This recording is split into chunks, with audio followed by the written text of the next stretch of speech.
Glória a Deus. Este é o dia que Deus fez para que nós nos alegremos, regozijemos nele. Amém? É muito interessante saber que há um dia que Deus nos dá, particularmente, um deles, deveriam ser todos os dias, mas particularmente há um dia no qual Deus nos leva a congregar e poder-nos alegrar e regozijar na sua presença. Amém? Então deveríamos fazer isso, alegrar-nos e regozijar-nos. Amém? Muitas das vezes o nosso coração tem a tendência a fazer, eu gosto de alguns termos em inglês, relaciono-me com eles mais facilmente.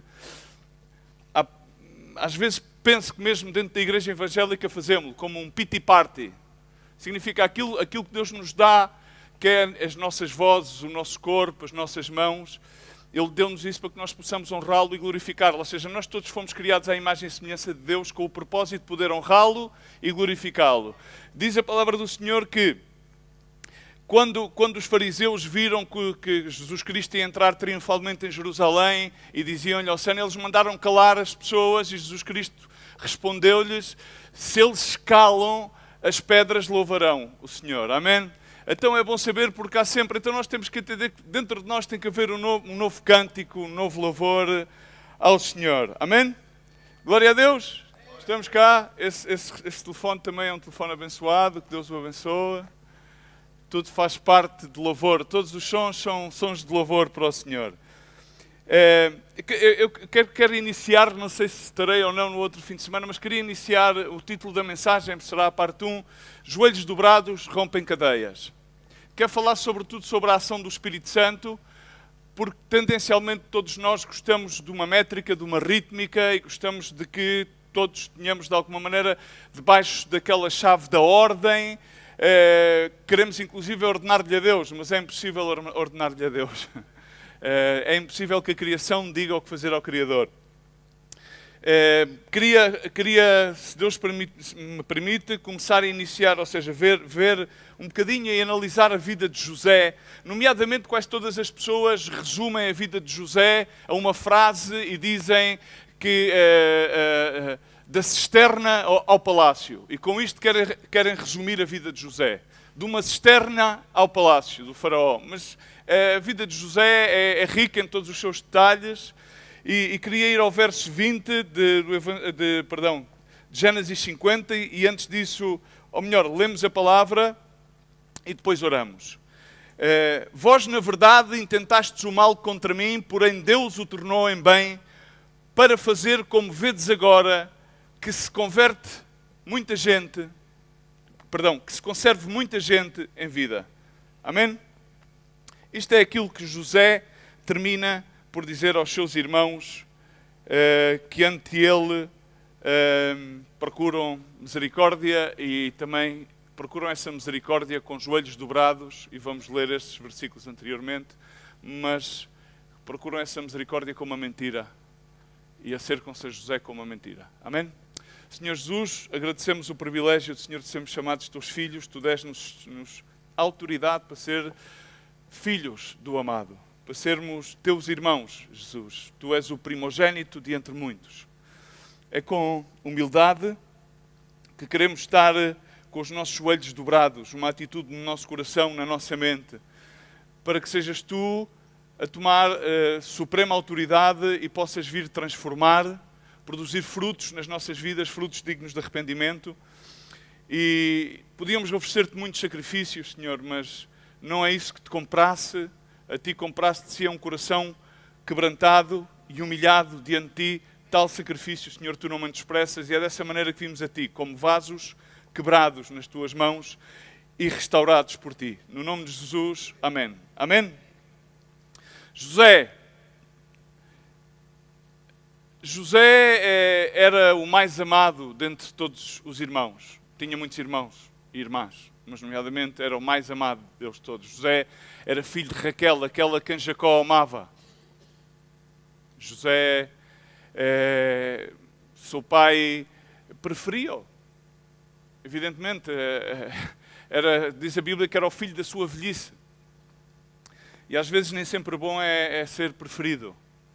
o lugar de preferido muitas das vezes é conturbado. João o amado, por exemplo, Pedro sempre tinha algumas diferenças com João, porque é que ele se recosta sobre ti e nós não, enfim, sempre houve aquela situação entre Pedro e João e entre os outros discípulos que olhavam um bocadinho para João como o preferido, como o menino querido, como dizem, o menino consentido, ou em Espanha diz-se o menino pirro.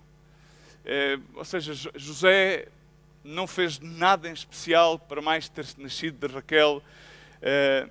E José, ao ser amado por seu pai, pois era uma pessoa, quando tu és amado e tens a certeza que és amado, és livre. Ou seja, não te preocupas muito com aquilo que em ser aceite. Hoje em dia vivemos numa sociedade em que todos querem ser aceitos, todos querem pôr uma postagem, todos querem dizer uma palavra de impacto,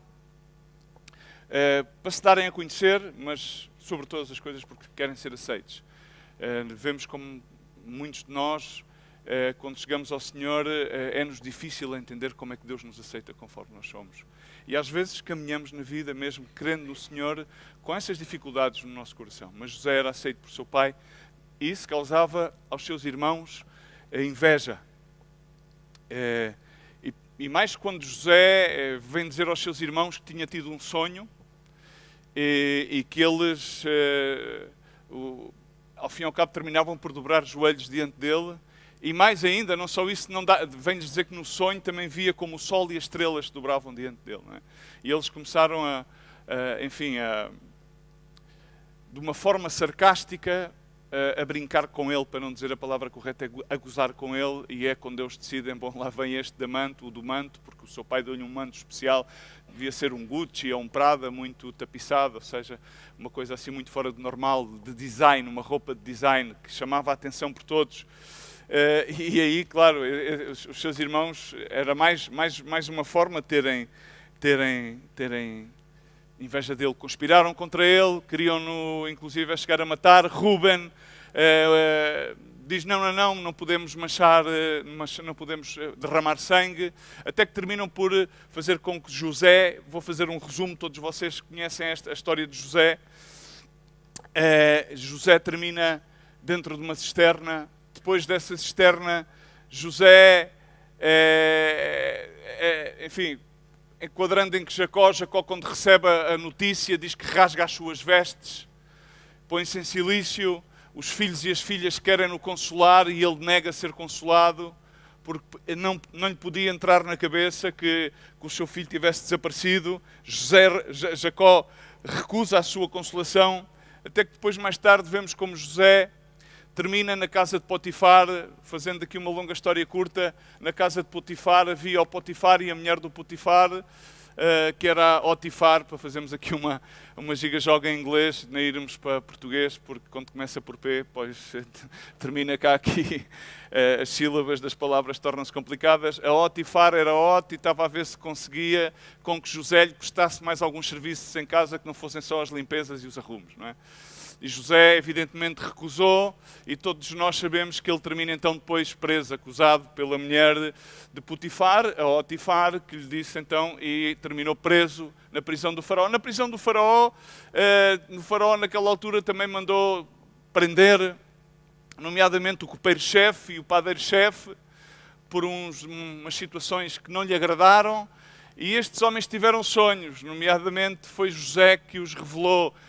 Nomeadamente no caso do primeiro, não foi uma revelação muito feliz, porque eram 3 dias, 3 espigas, e aquilo terminou que era, passado 3 dias, a sua cabeça ia ser cortada, e foi cortada pelo faraó, e posteriormente, depois já o padeiro-chefe, não, era que passado 3 dias ele iria ser liberto, e foi liberto. Amém? Quando chegamos ao capítulo 50, ao culminar, depois na outra andaremos aqui e iremos tocar aqui alguns princípios muito interessantes. Podíamos ler a partir do verso 14 para enquadrar aquilo que na nossa Bíblia é intitulada a magnanimidade de José, a bondade, porque uma pessoa, quando tu provas a bondade de Deus, não te resta outra coisa que ser bondoso com os demais. embora muitas das vezes a nossa natureza tendencialmente não queira fazer, não é? Então diz que no verso 14, depois disto voltou José para Egito, ele e os seus irmãos, depois disto nomeadamente do enterro do seu pai. Entendamos que o enterro do seu pai foi uma coisa bastante longa, ou seja, porque só descendentes de Jacó havia mais de 70 familiarmente. José baixou para ir ao funeral e à parte disso entendamos que José, como era o regedor dos bens do faraó, levou carros, levou militares, etc. Ou seja, havia um grande desfile, uma grande parada e, enfim, o enterro demorou vários dias. Não vou agora nomear, isso fica para a próxima. E então chegou àquele momento em que eles voltam a Egito e os seus irmãos voltam também. E diz no verso 15, vendo os irmãos de José que o seu pai já era morto, disseram, é o caso de José nos perseguir e nos retribuir certamente o mal que todos lhe fizemos. Ou seja, quem pensa mal, espera o mal. Eles atentaram o mal e pensam mal. Há pessoas que continuamente estão a pensar no mal. Diz a palavra de Deus que são pessoas que têm a expectância de juízo. Mas Deus virá o tempo do seu juízo e Deus traz juízo e traz ira sobre os filhos das desobediências. Mas, no entanto, entendamos que há que enfatizar, eu gosto muito de enfatizar nisto, porque religiosamente muitas vezes temos a tendência de não, e Deus vai vir, Deus vem com a sua ira, mas ao mesmo tempo que vem com a sua ira diz que Deus tem misericórdia de quem quer ter misericórdia, porque Ele é soberano. Amém? Mas definitivamente há um princípio que é o princípio do semear e recolher. Quem pensa mal, recolhe mal. Quem contradiz os maus pensamentos e troca-os por bons pensamentos, então recolherá o bem. Diz da mesma maneira que nós julgamos, então seremos julgados. Diz, fazei aos homens aquilo que vós queredes que os homens vos façam a vós. Amém? Sermão das Bem-aventuranças, palavras de Jesus Cristo. E aqui estes irmãos de José, tirando Rúben ali, que Rúben foi movido a dizer, não vamos derramar sangue, e salvou-lhe a vida, nomeadamente porque os outros irmãos queriam, basicamente, cortar-lhe a cabeça, ou seja, a ideia da cisterna foi já uma coisa já do último recurso. Eles pensavam em mal e, portanto, como sabiam que tinham feito mal, esperavam o mal. E vimos aqui no DNA de José aquilo que é a genética de Deus, que é a sua bondade. Muitas das vezes nós temos expectância de juízo e Deus traz-nos aquilo que é a misericórdia. Porque a palavra de Deus, já Paulo ensinava aos romanos que com o bem venceremos o mal. Nós temos a mania, às vezes, inclusive quando as pessoas na gíria cristo-evangélica falam sobre Satanás e encontram-no como um bom bode expiatório para não se responsabilizarem dos seus feitos, tratam de procurar também à parte de Satanás, irmãos, etc., para se desculparem da falha das suas próprias responsabilidades. Então, queremos às vezes lutar contra essas coisas e a batalha está perdida, porque a única maneira de vencer o mal é com o bem. E às vezes as pessoas ficam ansiosas porque ao fim e ao cabo não conseguem vencer o mal da sua própria forma, senão da única maneira, que é a maneira de Deus, é quando te dão uma bofetada, viras então a outra face para que te dê uma segunda bofetada. Isso não entra na nossa gíria, não tem cabimento na nossa sociedade hoje em dia. Portanto, mandaram dizer a José, teu pai ordenou antes da sua morte. Esta é a atitude com que os irmãos de José veem a José. Ou seja, vemos os mais à frente que dobram os seus joelhos, postram ante ele, mas eles chegam a eles com uma má intenção, porque eles chegam com uma mentira. Muitas das vezes queremos ganhar o favor Deus, quando já o temos, porque é um favor imerecido, é a sua graça, e abordamos as coisas com uma mentira. O pai de José não tinha dito nada do que eles dizem que disse. Mas eles chegaram lá, tipo, ok, como já estamos à espera do mal, aqui temos que arranjar uma frase politicamente correta, evangelicamente porreira para o nosso irmão. Assim direis a José, perdoa, pois, a transgressão dos teus irmãos. Segundo os seus irmãos, esta frase tinha sido encomendada por Jacó, por Israel. Mas não, era mentira. E o seu pecado, porque te fizeram mal.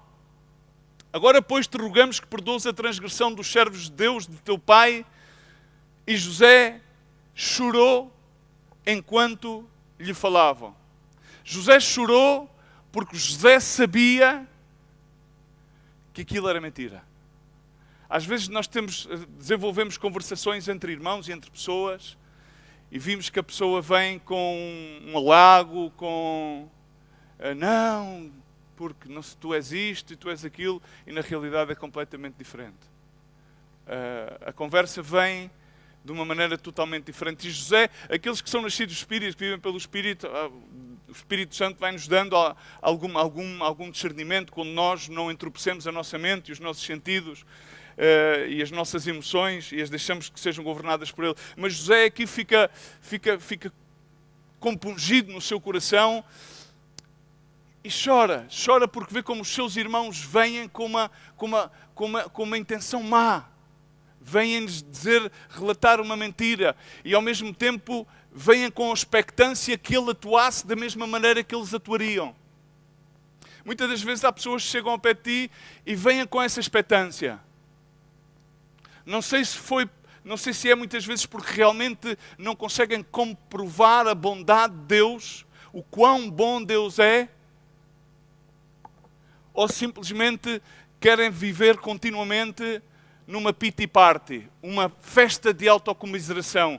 Nós não temos que viver em autocomiseração. Deus leva-nos e chama-nos para que nós, por meio do seu Espírito Santo em nós, possamos produzir frutos dignos do arrependimento. E esses frutos são aqueles que são perenes, são aqueles que permitem, quando a sua palavra vem a nós, então nos convença de juízo e de verdade. Amém? Porque isto foi o que Jesus disse acerca do Espírito Santo, do Consolador. Ou seja, ele disse aos seus discípulos, para vós vos convém que eu me vá, porque vou ao Pai, mas deixe-vos o Espírito da verdade, o Consolador, aquele que convencerá o mundo de pecado e de juízo. E é a obra do Espírito Santo em nós. Estes homens não tinham sido transformados. Estes homens tinham passado por uma situação de calamidade, mas nada. Há pessoas provavelmente, alguns de vocês que aqui estão, que passam por muitas situações e parece que não aprendemos com as situações com que vivemos. Temos a tendência a querer pensar sempre da mesma maneira, a querer utilizar sempre os mesmos ardis humanos.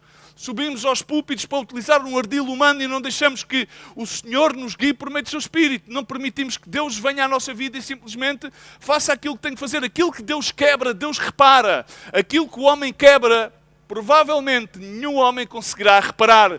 Senão um homem quebrantado diante de Deus, Deus pode reparar aquilo que o homem quebranta. Mas quando Deus parte um vaso é porque Ele quer repará-lo. Quando Deus parte um vaso é porque Ele é um oleiro perfeito. Ele diz, esta obra vai ter um maior e um mais elevado grau de perfeição, porque este vaso é igual a mim. Não pode ficar desta maneira. A gente diz, não, Deus ama-me desta maneira, Deus ama-me como sou. Deus ama tanto como tu és, que Ele não vai poder permitir que tu permaneças como és. Ele vai transformar-te continuamente, de glória em glória, para que tu sejas como Ele. Agora, muitas vezes as pessoas estão como estes homens, e estes homens passaram por situações difíceis, eles estavam numa situação de fome, ou seja, eles entenderam que aquilo que fizeram ao seu irmão estava errado. E quantas vezes nós entendemos que aquilo que fazemos está errado, e depois, quando temos a oportunidade de tomar a próxima decisão, tomamos-a de uma forma errada. Eu quero dar-te um princípio que está completamente transparecido na vida de José. Diz que a nossa posição, a tua e a minha posição, afetam a nossa decisão. E este princípio depois tem um reverso, que a nossa decisão afeta a nossa posição. Vamos ver, quando Deus criou os céus e a terra e o firmamento e começou depois por separar as águas e depois disse, haja luz. Se nós começarmos aqui numa conversa evangelástica a dizer, haja luz! Não vai haver luz se não ligares o interruptor. E se ligares o interruptor e não tiveres paga a conta, não vai haver luz. E se não tiveres comprado painéis solares, e tiveres painéis solares, as energias renováveis não te vão substituir a ligação da EDP ou da companhia que seja. Estamos cá? Nós não estamos numa posição de decidir. Diz à pessoa que está ao lado, tu não és Deus. Tu não és Deus. Embora nós pensemos que às vezes queremos ser Deus. Mas não. Vamos pôr isto, olha, vamos pôr isto de uma maneira simples. Aqueles que somos pais, fomos filhos. Mas os nossos filhos ainda não são pais. Estão cá? E agora, o que é que acontece? Se eu agora termino que tenho que continuamente estar a dizer coisas aos meus filhos, que no meu âmago, quando me diziam os meus pais as mesmas coisas, eu não papava nada daquilo. Quê? Não posso sair com este? Porquê é que eu não posso ir ali? Mas é que eu tenho o direito, pai. Como é que é? Às 11 da noite? Não, pai. Eu vou sair com os meus amigos. Aqui não há limite de horário. Então, mas isto agora queres... Eu não vivo numa prisão. Este tipo de pensamentos os nossos filhos têm. Só que o que é que mudou na nossa vida agora? O Senhor veio à minha vida, converti-me, vou à igreja, agora sou boa pessoa. Quando dormes, sim, se não consumires muito oxigênio. Ou se houver oxigênio suficiente para tu consumires. Não, o que mudou foi que nós agora somos pais e antigamente não éramos pais. E então, como não éramos pais, não conseguíamos entender. Paulo dizia, era como um menino, agia como um menino, mas agora já não ajo como um menino, porque já são coisas de homem, já sou grandinho.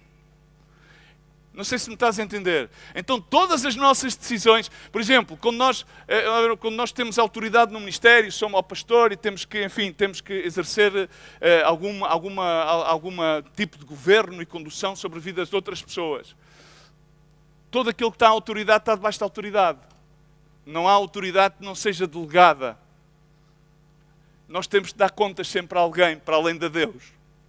Então o que acontece? Muitas das vezes aquilo que me aconteceu na minha vida é que eu, e ainda debaixo da autoridade, começo a querer apontar os erros que outros cometem, que são minhas autoridades. Mas depois quando começo a ver no meu dia-a-dia, pois não, ou seja, na realidade tenho é que borrar o papel porque entendo porque é que eles cometem aqueles erros.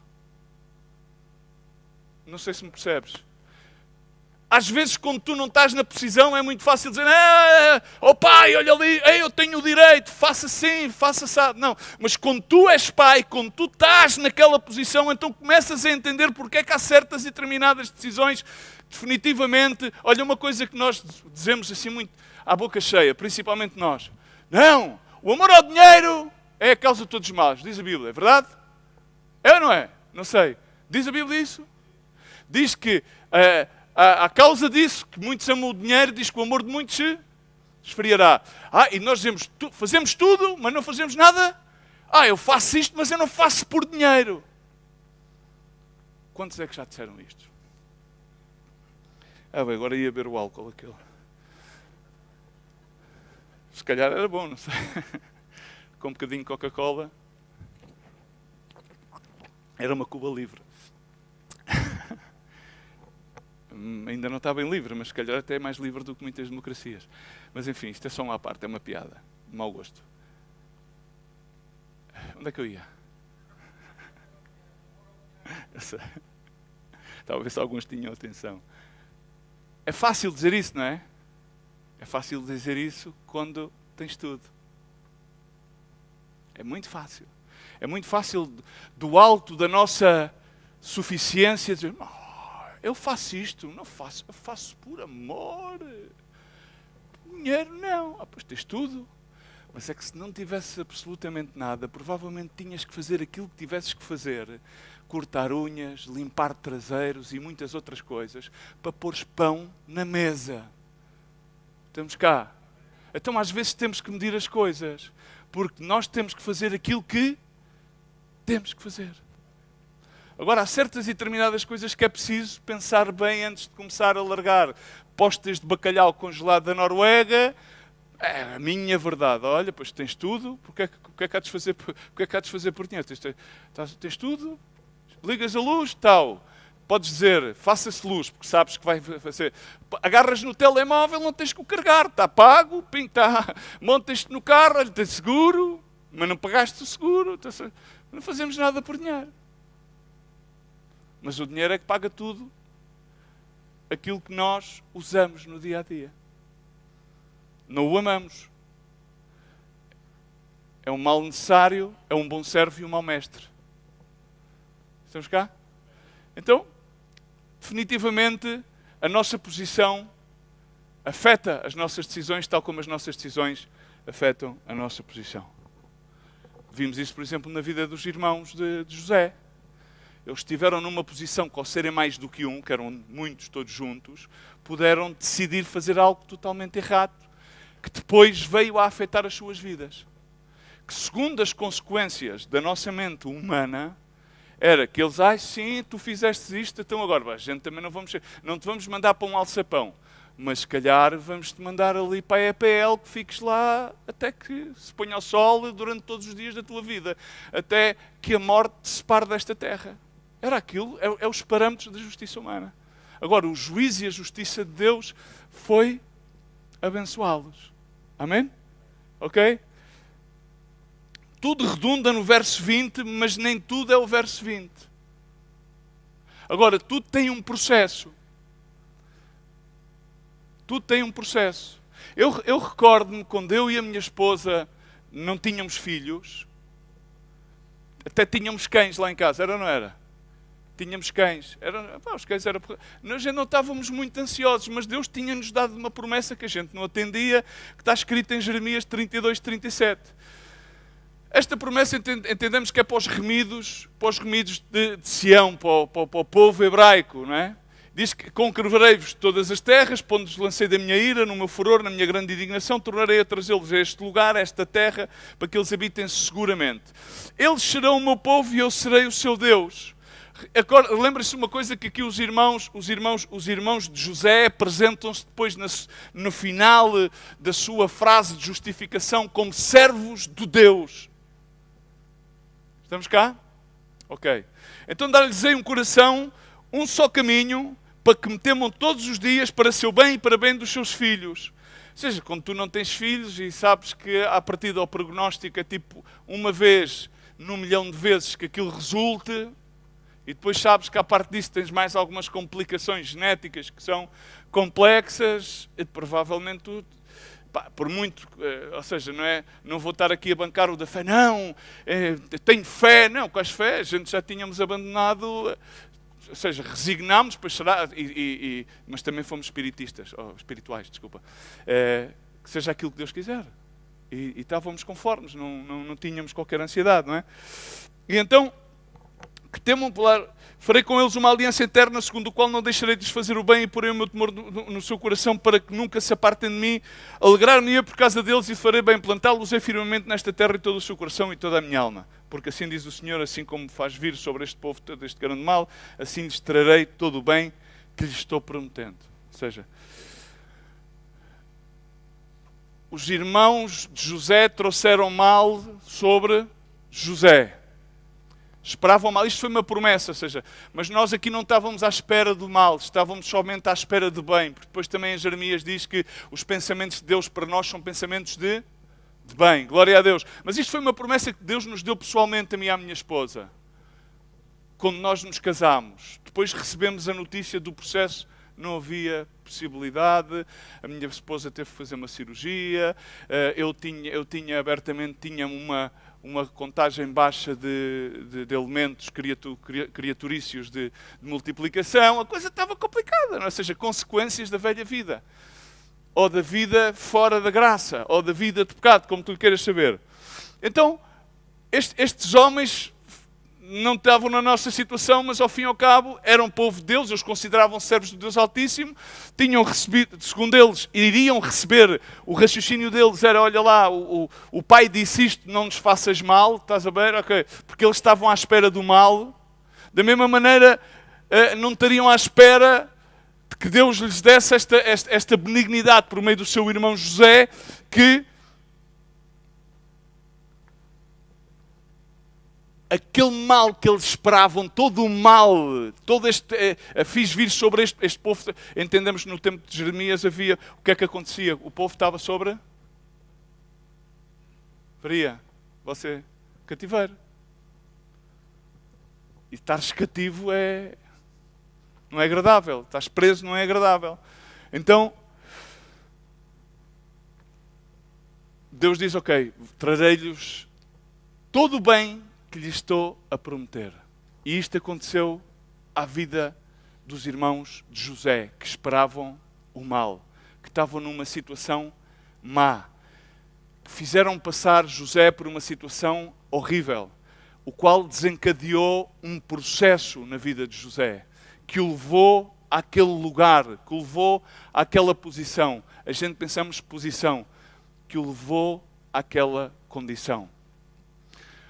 Porque um princípio é que a posição não é comparável com a condição. A condição manifesta aquilo que somos. A posição pode ser simplesmente transata. Não sei se me faço entender. Muita gente pensa que a posição é que lhe dá a condição. Não. A condição, por consequência, é que dá a posição. Estamos cá? É a condição. E a condição de José é que ele tinha recebido a bondade de Deus. Ele tinha vivido prisões, ele tinha vivido injustiças. E ele nunca jamais tomou aquelas injustiças ou aquele percurso que não foi bom para retroceder àqueles que estavam à sua volta, quem quer que fosse, mal por mal, senão que ao contrário, sempre lhes deu bem por mal. Ao contrário, sempre teve o discernimento para dar-lhes interpretações de sonhos e foi fiel e fidedigno. Então, quando tu és fiel no pouco, Deus coloca-te no muito. Amém? Então isso fez falta um processo. Glória a Deus. E assim também nós, por exemplo, e é algo que continuamente me vem à minha mente, nós não tivemos ansiedade, eu e a minha esposa, e esperámos. E Deus trouxe-nos o filho da promessa, que era Samuel. O nosso Samuel, está ali, o nosso Samuel, um grande campeão. Que muita gente diz, não, vocês foram uns heróis, porque... Não. O Samuel é um herói, continuará a ser, e ele é um anjo de Deus. Não, vocês fizeram bem ao Samuel. Não. O Samuel faz-nos bem a nós. Significa, o reino de Deus não trabalha na dicotomia da mente humana, trabalha sempre na dicotomia da sua própria mente. Mais altos são os seus pensamentos que os nossos pensamentos. Quem esquadrinhará o coração de Deus? Quem poderá dizer a Deus como é que Ele faz as suas obras? Ninguém pode fazer a Deus. Ninguém pode dizer a Deus. E a grande diferença é quando nós temos a aptidão de acercar-nos a Deus, não como estes irmãos, a querer dar-lhe uma espécie de, não, Senhor, vem aqui, Senhor, já sabes, eu sou boa pessoa, Senhor. Ui, Senhor, eu recebi esta mensagem, o meu pai disse-me, o meu pastor disse-me, o meu guia disse-me. E Deus já sabe de onde é que a gente vai. Diz, agora vem este cantar uma canção do Tiro Liro lá. Já sei que agora vem os manjericos das festas de Lisboa, a sardinha assada, mas cantas bem, mas não me alegras. Lamento esse cantar, mas ainda assim, não pelo conto que tu me dás, nem para aquilo que tu pensas que tu fazes, mas por a condição de quem eu sou e a posição que eu tenho. A minha posição está de abençoar-te. Foi o que fez José. José aqui, na melhor da essência, manifesta a bondade, a benignidade, o favor e a graça de Deus para com os seus irmãos, sem que eles próprios estiveram. E agora, claro, verso 18. Verso 18, que é, por assim dizer, o tom de toda, do título da série, enfim, penso que faço em 2 vezes, não sei se faço em 2 ou em 3, aquilo que Deus me guiar. Então no verso 18 diz, depois vieram também os seus irmãos, depois de terem dado a mensagem enganosa, vieram e prostraram-se diante dele, ajoelharam-se diante dele. Aqui está a visão, o sonho que José tinha tido. E o sonho que o céu, o sol e as estrelas era que ele estava à frente, por assim dizer, todas as coisas do faraó. E aí está, toda a gente se dobrava diante, se prostrava, porque José era uma eminência. Naquele então foi colocado por Deus, achou graça diante do faraó e foi usado isso exatamente para se livrar muitas vidas, porque Deus deu-lhe discernimento e sabedoria para ser um bom mordomo. E então, no tempo das vacas fracas, todos E ontem falávamos acerca das vacas fracas. Às vezes nós temos agora, e utilizo o púlpito que é uma boa base para isso, nós que temos bênção de Deus, temos alimentos, temos coisas, temos que começar a pensar que provavelmente no próximo ano não haverá muitas coisas como pastas, como muitas outras coisas, porque esta guerra, independentemente que se veja término ou não, irá afetar que toda a Europa já está sem cereais e sem capacidade de ter químicos para produzir cereais para toda a população que tem.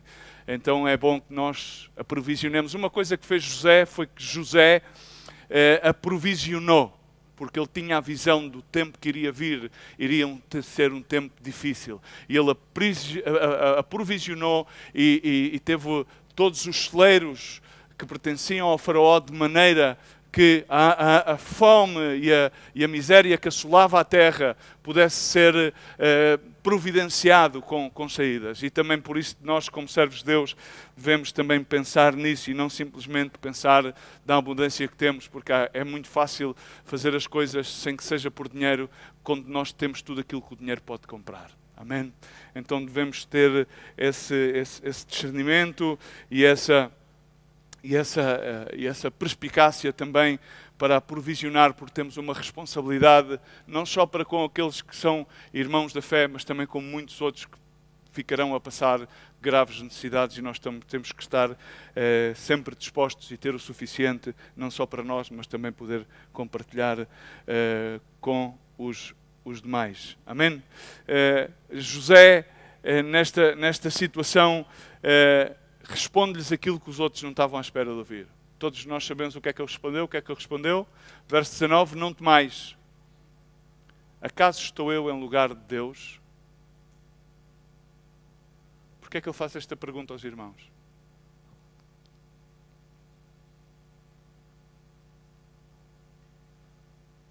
Diz à pessoa que está ao teu lado, eu não sou Deus.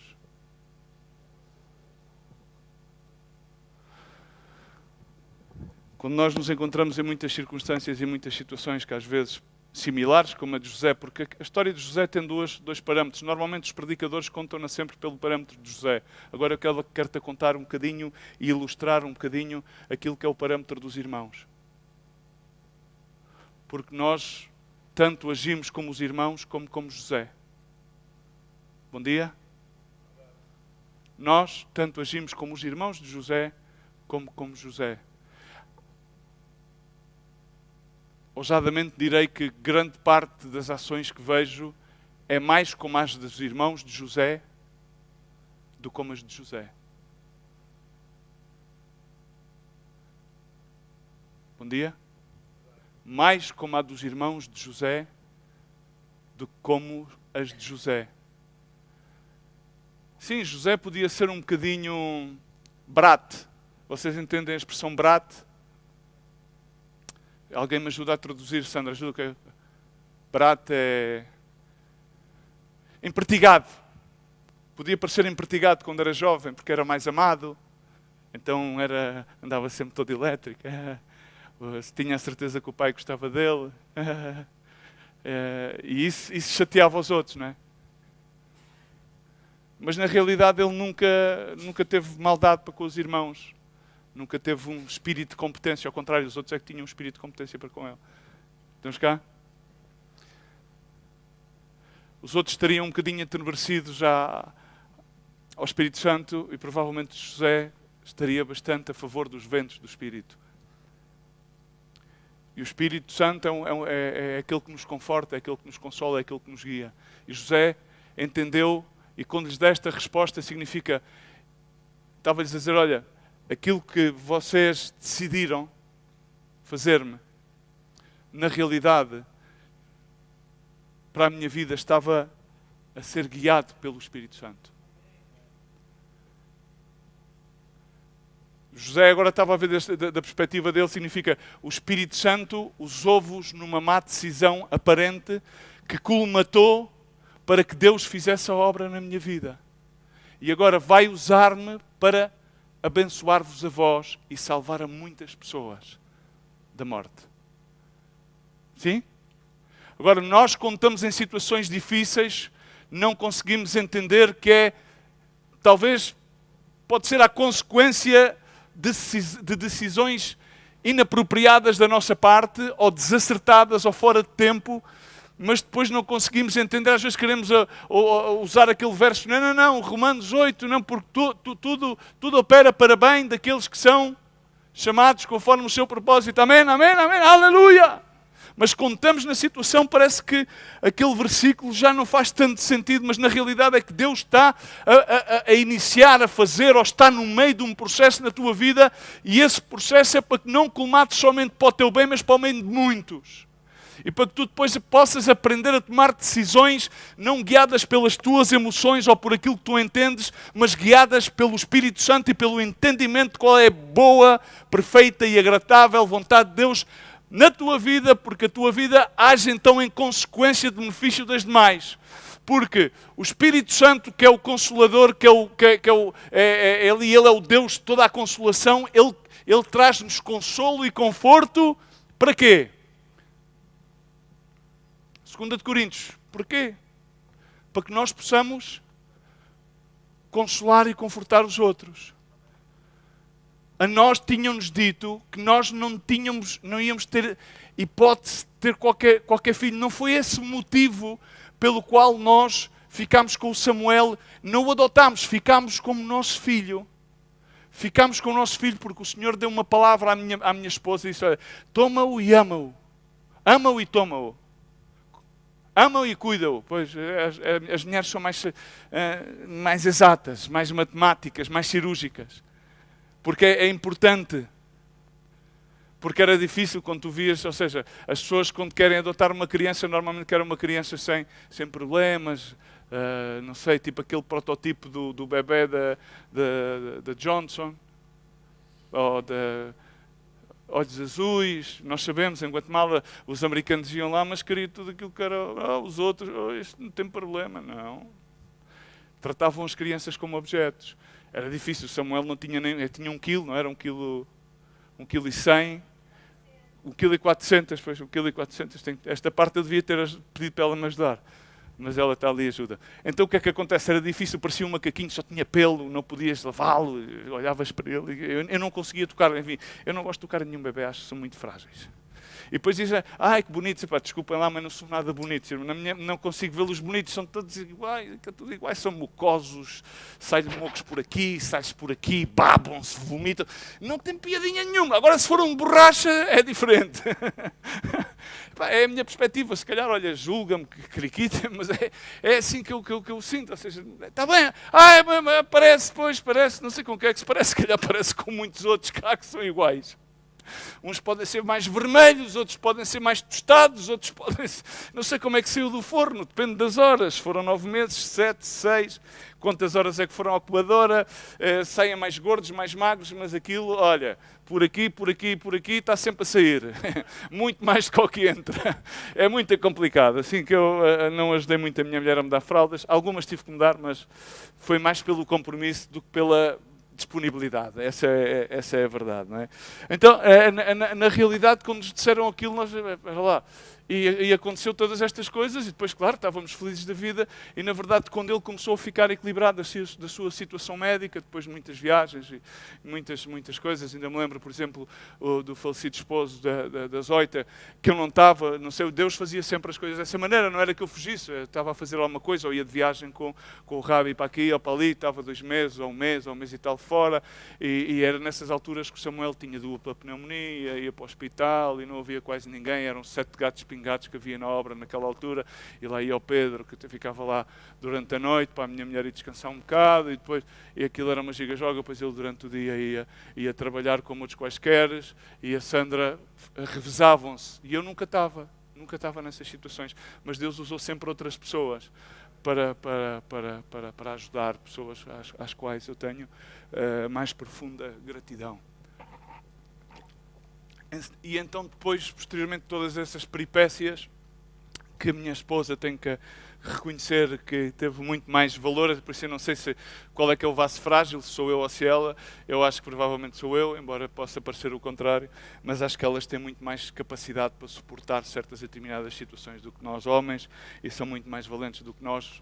Por isso é que Deus as considerou como frágeis, para que nós tivéssemos que nos fazer fortes, porque nós somos um bocado pity-party, autocomização, coitadinho de mim, o que é que vai acontecer, e tem que vir ela e dizer, não é bem assim. As coisas tens que as procurar ver de outra maneira. Então, o que é que acontece? Então fomos abençoados. E começaram a sair começou a sair dois, tipo produção em linha chinesa. No meio houve ali um que não estava, o doutor chamava-lhe, it was not a happy baby. Chamava-lhe, disse-lhe o doutor, não era feliz, então não saiu. E então começou a fazer sentido o processo e começou a fazer sentido a palavra de Jeremias, a promessa começou a fazer sentido.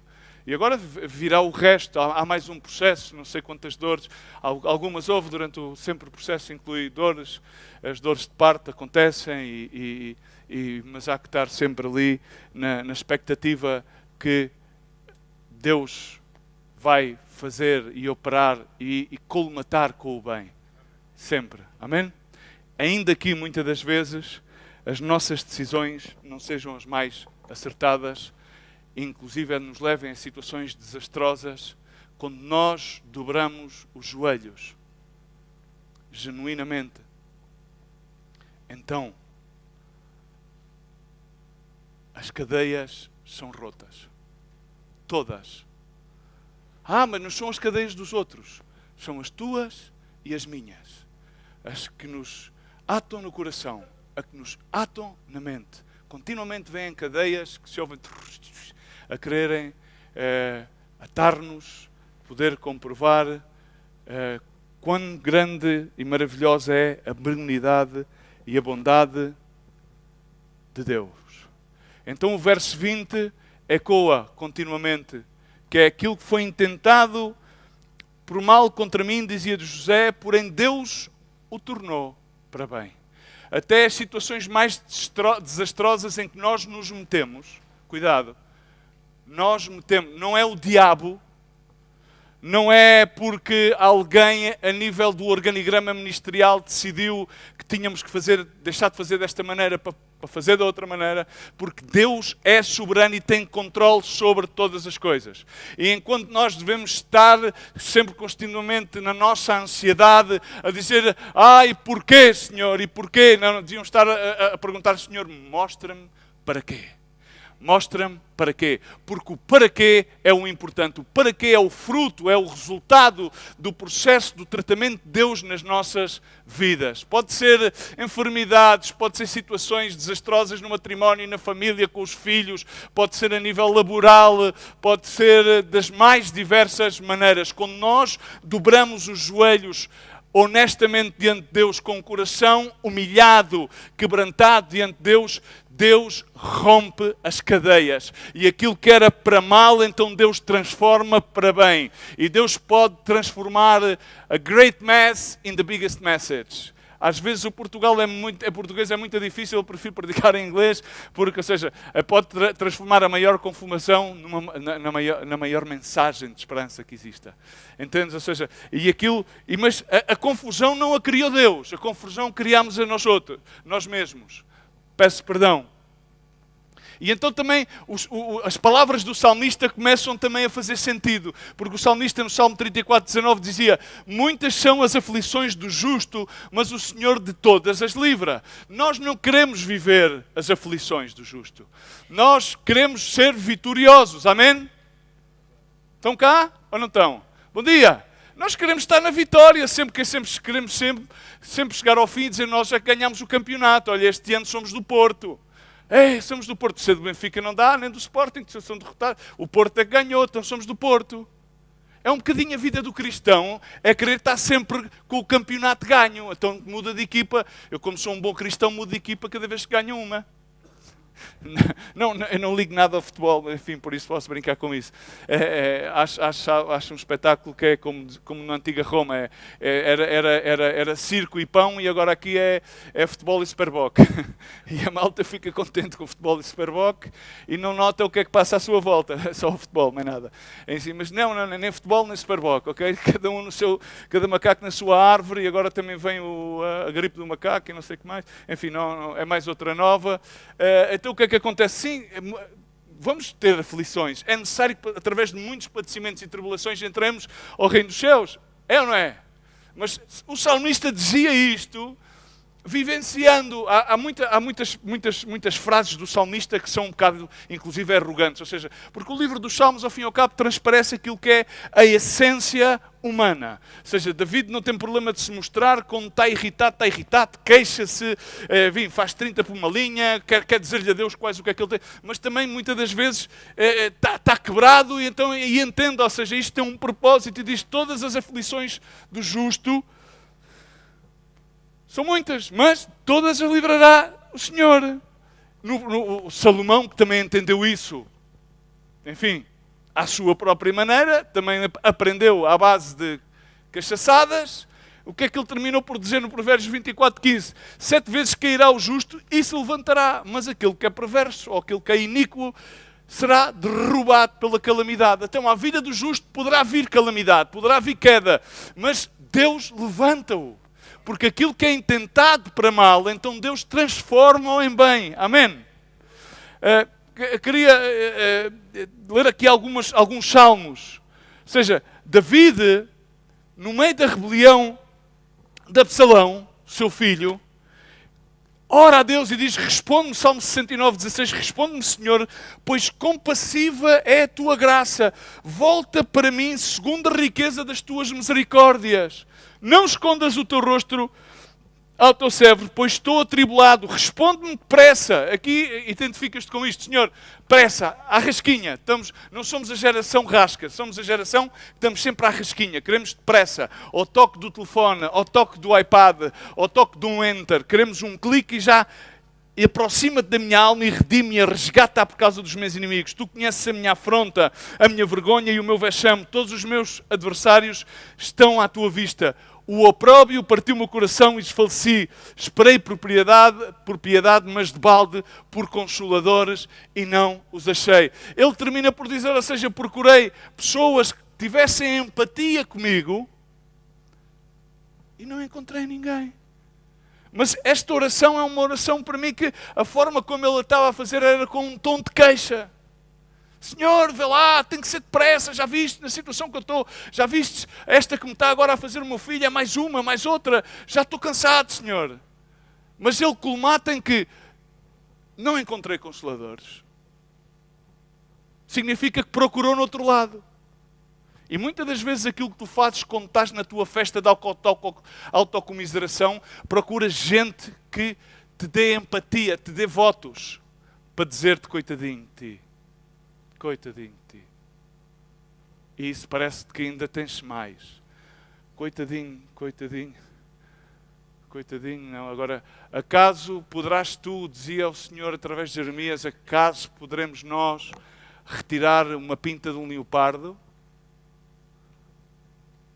Questionas-te porque estas coisas, dizia o Senhor por meio de Jeremias, elas sobrevieram porque são fruto das tuas decisões. Muitas das situações no qual nós estamos metidos, não nos meteu Deus. Aí foi onde a nossa decisão afetou a nossa posição. Mas espero que seja só a posição e não a condição. Porque a condição é muito mais alta do que a posição.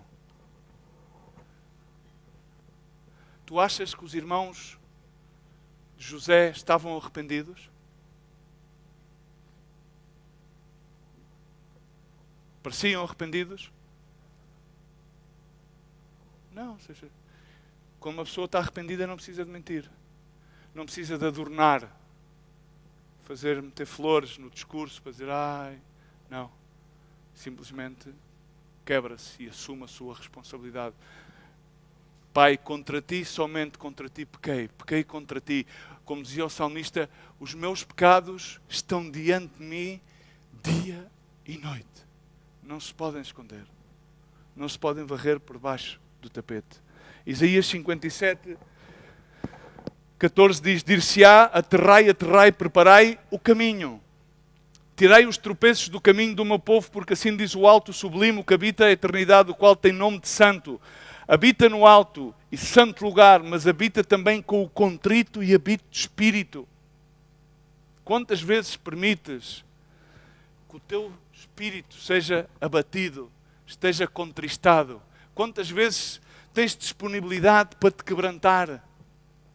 Porque aí o Senhor habita, para vivificar o espírito daquele que está abatido e vivificar o coração dos contritos. Pois hoje, se o teu coração está abatido, hoje, se tens alguma coisa que te contriste por parte do Senhor no teu coração, Deus está a vivificar-te. Pois eu não contenderei para sempre, nem me indignarei continuamente.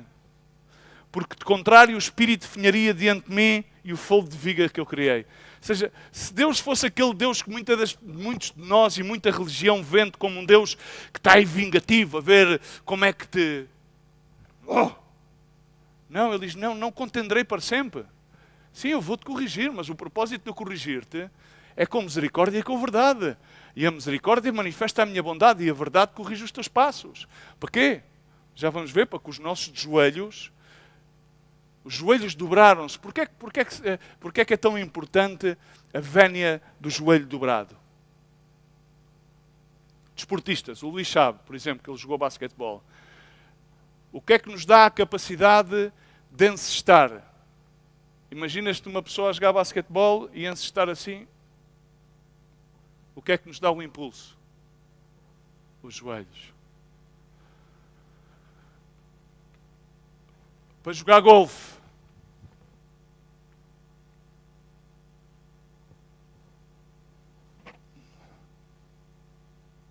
É o joelho e a anquinha. A minha está um bocado avariada.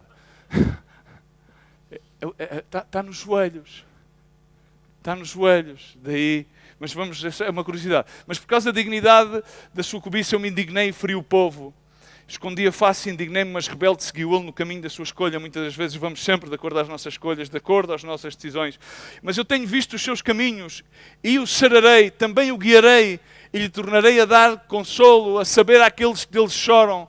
Como frutos dos seus lábios criei paz, paz, paz para os que estão longe e para os que estão perto, diz o Senhor, e eu os sararei. Amém? Deus quer sarar-nos. Deus quer libertar-nos. Quer confortar-nos. Quer nos fazer entender que provavelmente muitas das decisões que nós tomamos, que seguimos o nosso caminho, mas quando nós temos a capacidade de nos humilharmos diante dele com frutos que ele causa na nossa vida, então isso leva com que ele nos vivifique. O nosso coração embrandece, quebranta-se.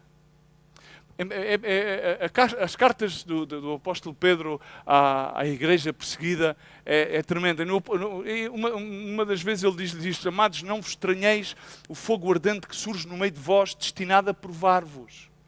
Às vezes nós estranhamos porque às vezes as coisas estão a correr mais ou menos. E de repente sobrevém-nos uma situação que nós não conseguimos lidar com ela.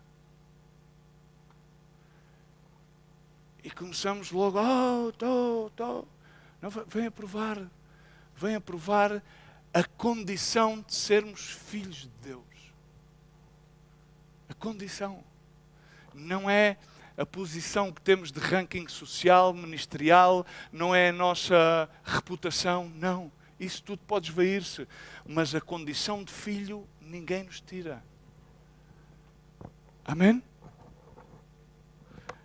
Muitas coisas vêm para provar-nos como se alguma coisa extraordinária estivesse. Agora, pelo contrário, alegrai-vos na medida em que vós sois coparticipantes dos sofrimentos de Cristo, para que também na revelação da sua glória vos alegreis exultando.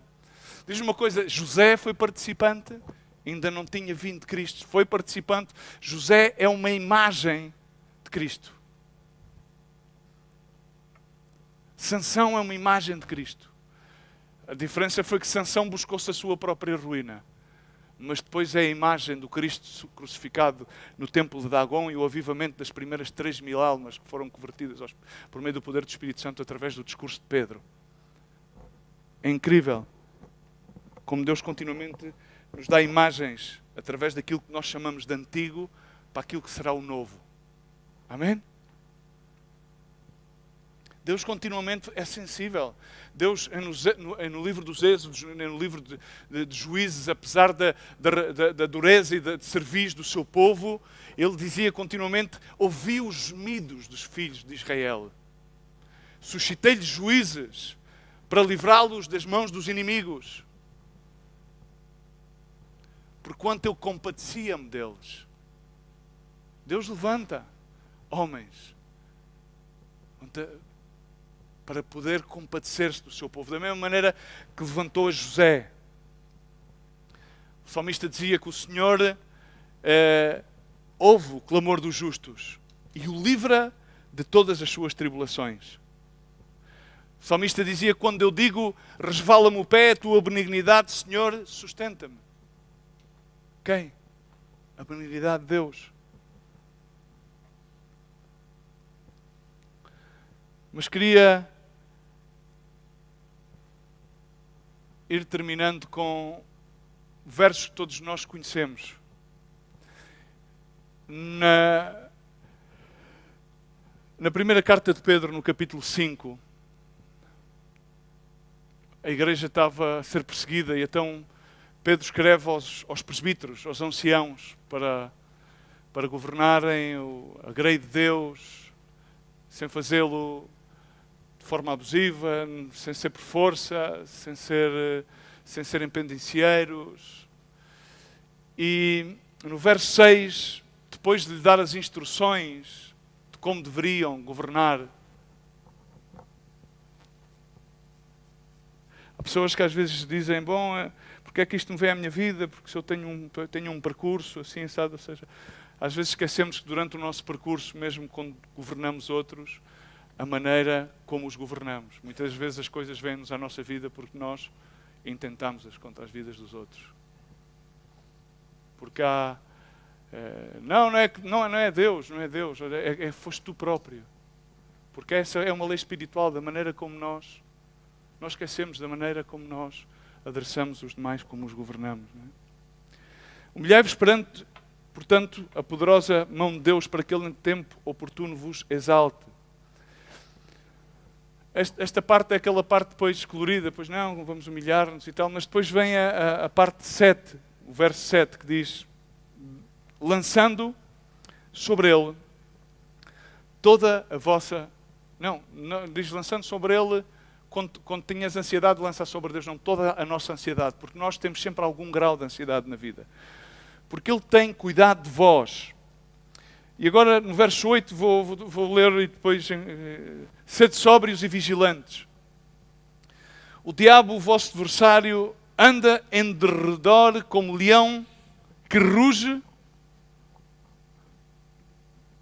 procurando alguém para devorar.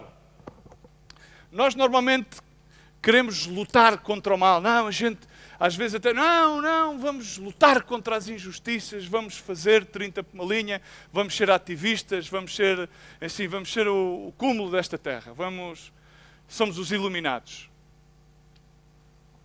Vamos lutar contra o inimigo. A palavra de Deus nunca nos manda lutar contra o inimigo. Agora, repara uma coisa, o diabo anda como um leão rugente à procura de alguém que ele possa devorar. Não é que ele vai devorar qualquer um, alguém que lhe dê a oportunidade que ele o devore. E utiliza esta alegoria do leão, ou seja, porque o leão tem uma forma específica, e agora não vou estar aqui, senão podem ir ao National Geographic e vão ver como é que o leão caça e como é que se alimenta, e nomeadamente utiliza as fêmeas para tratar de muitos negócios e ele está mais tranquilo. Enfim, mas isso é uma parte. Então, não vale a pena lutar contra o inimigo. Agora, no verso 9 diz: resisti-lhe. A quem? Ao inimigo.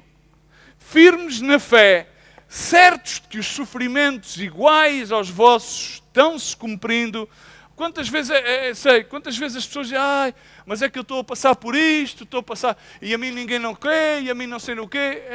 Não. A Bíblia tem uma autoridade suprema, então ele diz que os mesmos sofrimentos que nós padecemos, ou que às vezes nós pensamos que estamos isolados nos nossos padecimentos, há irmãos que estão a cumprir os mesmos, que estão à volta do mundo e nós nem sabemos, apesar, claro que não sabemos porquê, porque aquilo que sai nos murais é aquilo que é bom de ver. Ei, bom dia! Aquilo que se põe no mural é aquilo que fizeram os irmãos de José. A gente vai ao mural do Facebook e do Instagram e vamos com a cantilena do irmão de José para toda a gente ver que a gente somos bacanos. A dizer, estou aqui. Não sei se estás cá. Então o que acontece evidentemente, por isso é que a gente, quando estamos numa situação difícil, a gente não quer dar a conhecer a ninguém. E depois pensamos que estamos sozinhos. Ninguém me diz nada, ninguém me visita. Não. Tu é que te isolas, porque tu não comunicas nada mais daquilo que tu queres impor sobre os demais. Agora, a relação no cristianismo não é uma relação de invasão. Não é uma relação de dizer, ei, aqui estou eu, sabes, estou com a Ucrânia, coitadinhos. Não, afinal os russos já estão a avançar. Bem, enfim, não, mas isto é outra parte, com a Ucrânia e com a Rússia, que também tem um cantinho aqui. Afinal, o do correto, porque os ucranianos não é bem assim, afinal estão a levar, só que aquilo que sai cá para fora é aquilo que eles querem dar-nos a comer, ou seja, cuidado. É só uma parte, porque às vezes nem tudo aquilo que dizem é correto, nem tudo aquilo que a gente vê na televisão, nas redes sociais, é aquilo que a gente quer. Por isso, nem tudo aquilo que a gente põe nas redes sociais é aquilo que é verdade, senão aquilo que nós queremos que as outras pessoas vejam, que grande parte das vezes nem é verdade, porque temos de estar mais amargurados com o caracol e depois tiramos uma fotografia. Abençoado. Então porquê é que não mostras as tuas misérias? Assim provavelmente as outras pessoas vão se identificar com as tuas misérias. E aquele que é realmente um filho de Deus vai estar contigo. Às vezes pode não ser muito efusivo, mas vai estar a orar por ti, vai estar pendente, vai estar a ver como é que tu caminhas e vai a ver quando é que tem que te dar um encostezinho. Estamos? Chamaria o cristianismo puro e duro. Ora, o Deus de toda a graça que em Cristo vos chamou à sua eterna glória, depois de terdes sofrido um pouco. Ninguém gosta disto. Agora, definitivamente, depois de termos sofrido, Ele mesmo vos há de aperfeiçoar, diz comigo, aperfeiçoar, firmar, fortificar e fundamentar. Estamos? Estamos cá? Haja, pois, este sentimento que houve em Cristo Jesus, Filipenses capítulo 2. Não tendo a divindade a que aferrar-se, ele mesmo se despojou, humilhando-se ao sumo, morte e morte de cruz. Por isso, ao seu nome, todo se dobrará e confessará que ele é rei. Porquê? Porquê? Porque humilhou-se. Não nos murais do Facebook, mas ele humilhou-se diante de toda a gente. Sem filtros, sem foto, sem campanha.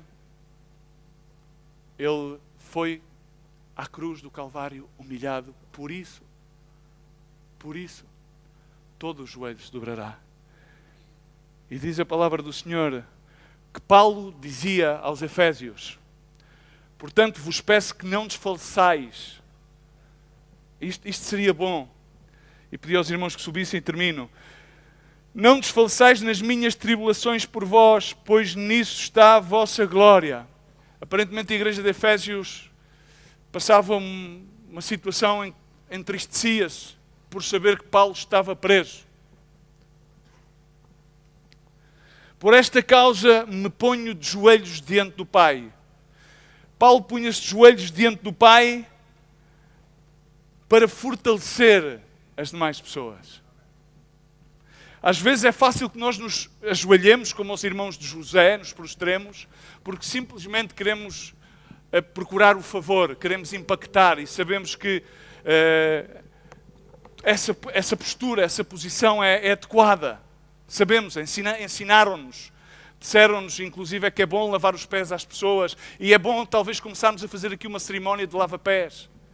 Se calhar é religiosamente impactante, por exemplo. É uma coisa que muitas congregações e muitas denominações fazem. Mas depois, será que há um espírito de serviço? Mas depois, será que há um espírito de empatia? Mas depois, será que há um espírito de reconhecer as nossas más situações para que tenhamos alguém que possa estar pendente das nossas vidas? Agora, Paulo estava preso, eles entristecia-se e Paulo preso fortalecia-os em oração. Amém? Ou seja, a posição de Paulo aparentemente era desfavorável. Mas naquela posição, a sua condição era mais alta que a posição. E como a sua condição de servo, de filho de Deus, então ele podia estar fortalecido no Senhor. Porque depois de ter padecido um pouco, ele mesmo se fortalecia e afirmava no poder de Deus. Então ele orava pelos outros. E muitas das vezes, quando nós estamos numa situação de definhar, numa situação como provavelmente como a de Paulo, numa situação como a de José, não entendemos o poder que há em fortalecermos no Senhor, em resistir ao inimigo, porque a chave não é lutar, a chave é resistir. Muitos querem lutar, mas no meio da luta não conseguem resistir.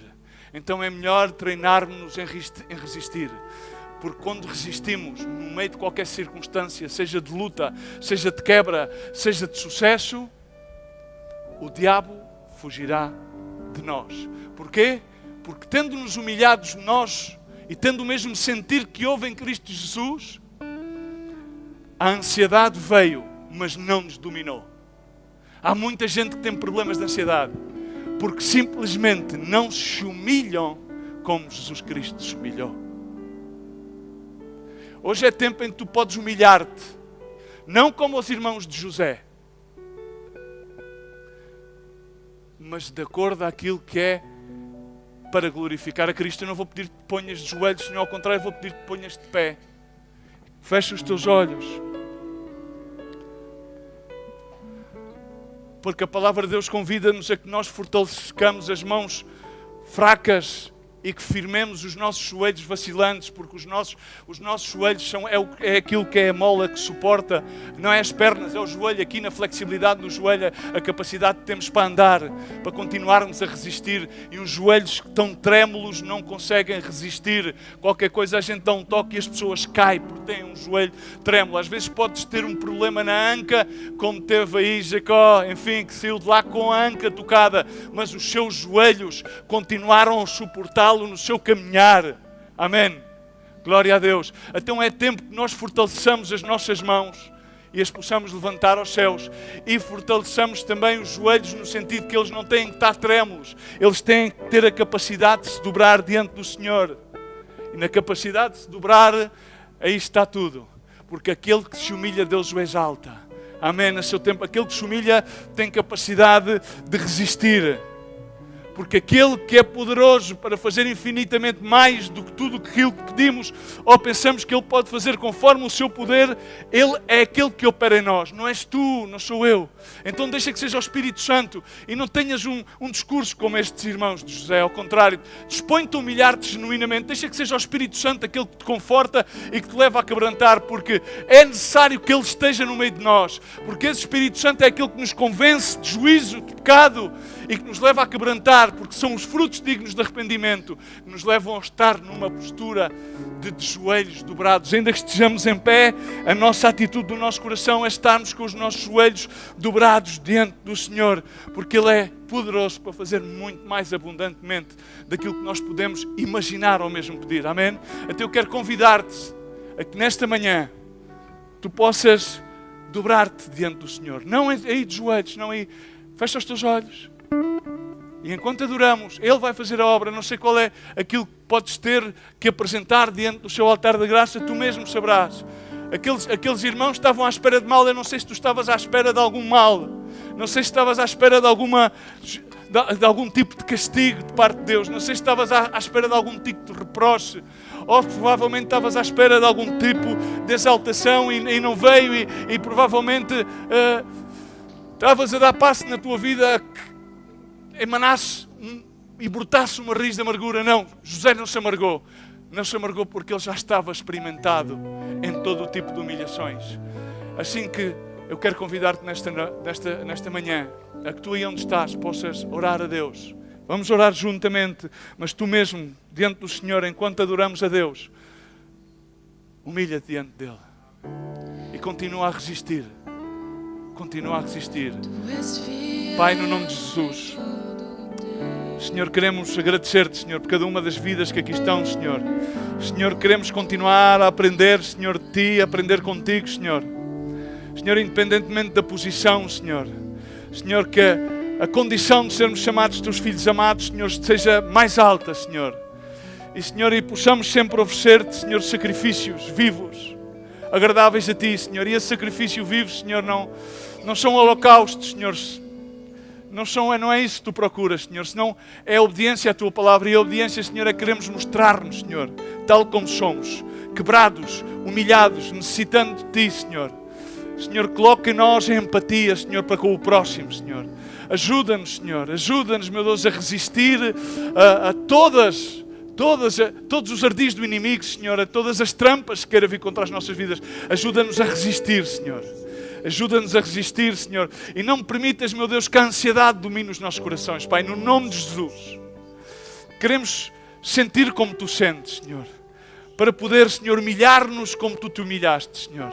Não porque queremos exaltação, não queremos ser exaltados, senão queremos que Tu te exaltes, Senhor, no meio do Teu povo, que Tu te exaltes, Senhor, na nossa vida, Senhor, e que possamos glorificar-te, e muitos mais possam glorificar-te, Senhor, e muitos mais possam identificar-se com o quebranto, Senhor, com a falha, com o insucesso, Senhor, e sabendo que aí, Senhor, não perdemos essa condição, senão que nessa situação, provavelmente aí é mesmo, meu Deus, onde a nossa oração tem mais capacidade para entrar diante do altar da Tua graça e a Tua mão aí manifestar-se, Pai, no nome de Jesus. Te agradecemos, Senhor, e exaltamos o Teu nome, Senhor. Nesta manhã queremos adorar-te, honrar-te e glorificar-te por aquilo que Tu és, sabendo que aquilo que Tu és vai operar para bem em cada uma das nossas vidas. No nome de Jesus. Amém. Adora a Deus. Fiel em todo o tempo. Por toda a minha vida és bom, tão bom, com toda a força eu canto da bondade de Deus. Tu és fiel em todo o tempo.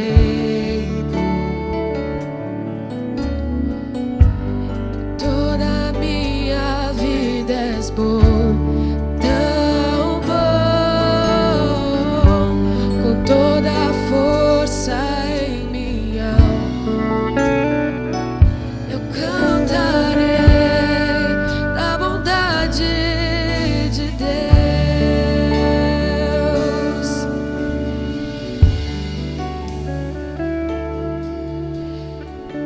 Te amo, Senhor. Tua graça nunca falha. Em todo o tempo estive em Tuas mãos. Desde quando a